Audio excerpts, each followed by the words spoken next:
Welcome to bKash IQ. উচ্চ মাধ্যমিক চতুর্থ সেমিস্টার বেঙ্গলি বিষয়ের লাস্ট অ্যান্ড ফাইনাল সাজেশন তোমাদের সামনে উপস্থিত করা হলো। দেখো, সাজেশনের পিছনে ভাগবে না, একটা কথা মাথায় রাখো, নোটের পিছনে ভাগো।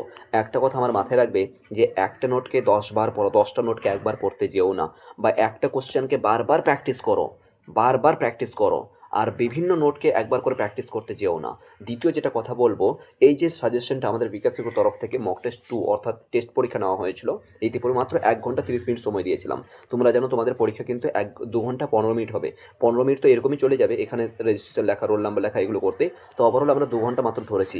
তোমাদেরকে বলছি, দেখো, একটা প্রশ্নের জন্য মাত্র তোমরা 8 থেকে 9 মিনিট স্পেন্ড করবে। মানে 8 থেকে 9 মিনিটের মধ্যে যেন 5 নম্বরের উত্তর যেন তোমার হয়ে যাওয়া চাই, ঠিক আছে? এরপরে চলে এসো, আমরা যেটা দেখবো আর কি, মূলত কোশ্চেনগুলো দেখি আর কি, কী কী কোশ্চেন আছে। খুব ইম্পর্টেন্ট এবং ইউনিক কোশ্চেন তোমাদের সামনে উপস্থিত করেছি। তোমরা জানো, এবং নোটসটাও কিন্তু গুছিয়ে নিবে, ঠিক আছে? তোমরা জানো টোটাল তোমাদের কটা রয়েছে, দুটো তোমাদের গল্প রয়েছে। দুটোর মধ্যে যে কোনো একটা পড়লেই হয়ে যাবে, ঠিক আছে? কারণ এখানে একটা কোশ্চেন প্রথম এই মতন থাকবে, 1-এর 1 থাকবে আর 1-এর 2 থাকবে, এই মতন প্রশ্ন থাকবে। আমরা বলেছি প্রথম সর্বদাই কিন্তু এই প্রথম কোশ্চেনটা অ্যাটেন্ড করবে। এটা হচ্ছে তোমার হলুদপোড়া থেকে কোশ্চেন থাকবে, আর এটা হচ্ছে হারুন সালিমার মাসি থেকে কোশ্চেন থাকবে। এই দুটোই কোশ্চেন কিন্তু খুব খুব ইম্পর্টেন্ট। যে যেটা পড়তে পারো পড়ো, ঠিক আছে? অসুবিধা নেই, যে কোনো একটা করলেই হবে। ওকে, খুব ইউনিক একদম কোশ্চেন। গা শুদ্ধ লোক যেন অপ্রস্তুত হয়ে গেল, এটা কিন্তু খুব সুন্দর কোশ্চেন, ঠিক আছে? এরপরে দেখো, চলে আসবো আমরা কিন্তু কবিতা। কবিতা টোটাল 3টা রয়েছে, 3টার মধ্যে যে কোনো শুধুমাত্র দুটো পড়ো, আর দুটো মাত্র দুটো নোট বাস, ঠিক আছে? দুটো থেকে দুটো নোট যে কোনো অবস্থায় আর কি। এবার দ্বিতীয় একটা কথা বললাম কি, গল্প থেকে তোমার এই হলুদ পোড়া থেকে মাত্র 3টে নোট আছে। আর যেরকম যেভাবেই প্রশ্ন, যেটাই প্রশ্ন দেখো না কেন, হুবহু যদি প্রশ্ন নাও মিলে, তাও কিন্তু নোট আমাদের ওইটাই হবে, বা ওইরকমভাবে সমস্ত, মানে 3টা রকম 3 ক্যাটাগরির নোট আছে, মানে 3টা ডিফারেন্ট ডিফারেন্ট পার্ট রয়েছে। কেমন কোনটা নোট হবে, কেমন করে কোনটা লিখতে হবে, সেটা কিন্তু লাইভ ক্লাসের মধ্যে তোমাদেরকে শিখিয়ে দিয়েছি। আর আজকে কিন্তু বিকালে আবার একটা লাইভ ক্লাস তোমাদেরকে, লাইভ সেশন নেওয়া হবে, যেখানে তোমাদেরকে নোটগুলো আবারও গুছিয়ে দেওয়া হবে হাতের মধ্যে। যে তোমাদের নোটগুলো, এক কথায় বলতে গেলে, তোমাদের মানে পরীক্ষা হওয়ার আগে কিন্তু তোমরা খাতা তৈরি করে নিচ্ছ, মানে আনসার শিট বা আনসার খাতা, মানে কপি কিন্তু তোমরা রেডি করে রাখছো আর কি। এই হচ্ছে একটা বিষয়। তো এটা হচ্ছে বেনিফিট তোমার বিকাশ সাইকোর তরফ থেকে, যে নোটগুলো তোমার হাতে প্রোভাইড করে দেওয়া হচ্ছে। ওকে, চলে এসো দ্বিতীয় একটা প্রশ্ন। দেখো, 2-এর 1-এর মধ্যে কি আছে, মা এখনো বুনতে বসেছে। খুব সুন্দর একটা কোশ্চেন কিন্তু, ঠিক আছে? খুব সুন্দর একটা কোশ্চেন, এটা কিন্তু করবে। তাহলে কি বললাম, আমরা যেটা পড়তে বলেছিলাম, প্রার্থনা কবিতা আর কেন এলো না, এই দুটো কবিতা পড়তে বলেছি, ঠিক আছে? প্রার্থনা কবিতা আর কেন এলো না, দুটো থেকে দুটো নোট, যেরকমই প্রশ্ন আসুক না কেন। তাহলে এখানে অবভিয়াসলি তোমরা কমন পেয়ে যাচ্ছ, ঠিক আছে? নির্দিষ্ট রূপে বাস হয়ে যাবে, আর কিছু লাগবে না। এরপরে দেখো, নাটক থেকে মাত্র 3টে নোট আছে। নাটক থেকে 3টে নোট আছে, মানে 3টা পিডিএফ আছে। 3টের মধ্যে যে কোনো একটা, বিশেষ করে পিডিএফ নাম্বার 3টা 2 বছর 2024 সালে এবং 2023 এবং 24 হুবহুভাবে আমরা কোশ্চেন কমন পেয়েছি, ঠিক আছে? এরকমভাবে আর কি, পিডিএফ নাম্বার 3 থেকে। আর 2026 সালেও কিন্তু আসার প্রবল একটা সম্ভাবনা রয়েছে। ওকে, অবশ্যই তোমরা এটা লক্ষ্য রাখবে। দেখো, প্রথমত কি আছে, কোশ্চেন হচ্ছে কি, জীবনে ভোর নেই, সকাল নেই, দুপুর নেই, সন্ধ্যা নেই। খুব সুন্দর কোশ্চেন কথাগুলো, ঠিক আছে? এটা কিন্তু এসেছে প্রিভিয়াসে, এসেছে 2000, কারণ এটা আমাদের এই নারায়ণগের দিন ওল্ড সিলেবাস ছিল। তো এর জন্য বিশেষ 2015 থেকে 2025 পর্যন্ত সমস্ত আমরা একটা প্রিভিয়াসের কোশ্চেনের সমস্ত কিছু তোমাদের একটা পিডিএফ বানিয়ে দিয়েছিলাম 2015 থেকে 2025 পর্যন্ত, যে কোনটা কোশ্চেন কত সালে এসেছে, কবে এসেছে। তো এটা দুবার এসেছে, জীবনে ভোর নেই সকাল নেই, দুবার কোশ্চেনটা এসেছে, ঠিক আছে? লাস্টে। এরপরে আমি লাস্ট সিনটা প্লে করবো না ভাই, এই লাইনটাও খুব ইম্পর্টেন্ট, ঠিক আছে? তাহলে অবভিয়াসলি যাই হোক না কেন, এর মধ্যে কমন পেয়ে যাচ্ছ, পাবে এখানে 3টা নোটের মধ্যে। এরপরে চলে আসবো আমরা কি আছে, যে ডাকঘর। ডাকঘর থেকে টোটাল 4টে নোট আছে।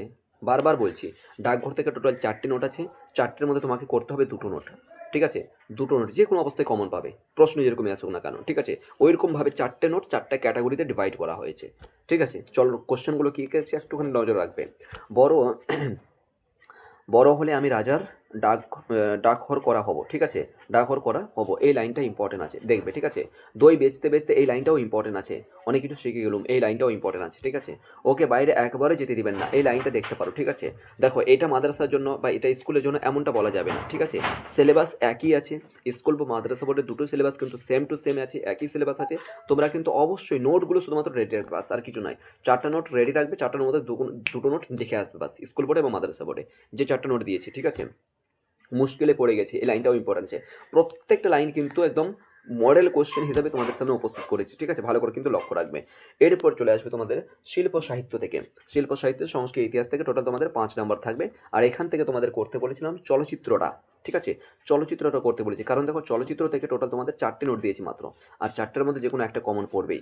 কারণ দেখো চলচ্চিত্র বলো, চলচ্চিত্রটা একটু কম আছে, আর চিত্রকলাটা প্রচুর বড় সিলেবাস আছে। চিত্রকলাটাকে টোটাল 13টা সাজেশন আমরা তৈরি করেছি, বা এত পরিমাণ মানে বলতে গেলে প্রচুর বড় একটা সিলেবাস। সেই জন্য চলচ্চিত্রটা তোমাদেরকে পড়তে বলেছি, বিশেষ করে সত্যজিৎ রায়, এখনও বলছি, বিশেষ করে সত্যজিৎ রায় পড়বে, ঋত্বিক ঘটক পড়বে, তারপর পটশিল্পটা পড়বে, ঠিক আছে, এই যে কয়েকটা কথা বললাম, ওকে। তো এগুলো মাথায় রাখবে দিয়ে আর কি, কেউ যদি চিত্রকলা থেকে পড়তে পারো তাহলে নন্দলাল দেখবে, যামিনী রায় দেখবে, বিশেষ করে আর কি কয়েকটা যে কথা বললাম উপর তো এগুলো কিন্তু অবশ্যই দেখবে, ঠিক আছে, খুবই ইম্পর্টেন্ট আছে। এরপরে চলে যায় রাজা রামমোহন রায়, তোমাদের যে দিয়েছিলাম প্রবন্ধ রচনা লিখতে দিয়েছিলাম, ঠিক আছে, রাজা রামমোহন রায়। তো প্রবন্ধ তোমাদের ক্ষেত্রে কি বলেছিলাম, যে রচনার ক্ষেত্রে যেটাই আসুক না কেন, যেই রচনা আসুক না কেন, আমাদের বিকাশ সাইকোর যে তোমাদের পিডিএফটা রয়েছে রচনা লেখার পদ্ধতি, সেই রচনা লেখার পদ্ধতিটা চোখ বন্ধ করে ফলো করো, আর কিছু লাগবে না, কারোর জীবনী মুখস্থ করতে হবে না, কোনো কিছুই না, রচনা লেখার পদ্ধতি ভালো করে মুখস্থ করো নাও, আর 10-এর মধ্যে 10 তুমি নিয়ে এসো, চোখ বন্ধ করে কিন্তু ভালোভাবে অ্যাপ্লাই করো, বাস আর কিছু নাই। সমস্ত তথ্যগুলো এখানে উল্লেখ করে দিয়েছি, দেওয়া হয়েছে সমস্ত কিছু, ঠিক আছে। এইরকম তোমাদের বোর্ডের পরীক্ষাতে থাকবে। আর তোমরা যদি নোট নিতে চাও তাহলে সেক্ষেত্রে কিন্তু এই নাম্বারে তোমাদেরকে হোয়াটসঅ্যাপ করতে হবে, কল করো না, ভীষণ পরিমাণে কল আসছে, তোমরা জাস্ট বলবে যে স্যার আমাদের নোট লাগবে বা পিডিএফ লাগবে আর কোনো কিছু, ঠিক আছে। সেক্ষেত্রে দেখো আমরা এতটা পরিশ্রম করছি তোমাদের জন্য, একটা পারিশ্রমিক মূল্য কিন্তু অবশ্যই তোমাদেরকে পে করতে হবে। তখন কিন্তু একটা ইউটিউবের আমাদের একটা লিঙ্ক প্রোভাইড করা হবে, সেই লিঙ্কটা তোমরা দেখে নিতে পারো, ঠিক আছে। সেই ভিডিওটা দেখে নেবে যে কত কী ফি রয়েছে বা কেমন কী কী সাবজেক্টের নোট পাওয়া যায়। এবং শুধুমাত্র আমি না, এখানে টোটাল 8জন শিক্ষক শিক্ষিকা রয়েছেন, ঠিক আছে, বিকাশের বুথে। প্রত্যেকটা বিষয়ের জন্য কিন্তু আলাদা আলাদা শিক্ষক শিক্ষিকা রয়েছেন, ওকে। অল দ্য বেস্ট, ভালো করে পরীক্ষা দাও, আশা করি তোমাদের পরীক্ষা ভালো হবে। এই মতন করে খুব স্বল্প নোট মুখস্থ করো, খুব স্বল্প নোট তৈরি করো, মানে অল্প নোট তৈরি করবে, আর ভালোভাবে কিন্তু পরীক্ষাটা দিয়ে আসবে, ঠিক আছে। All the best, thank you.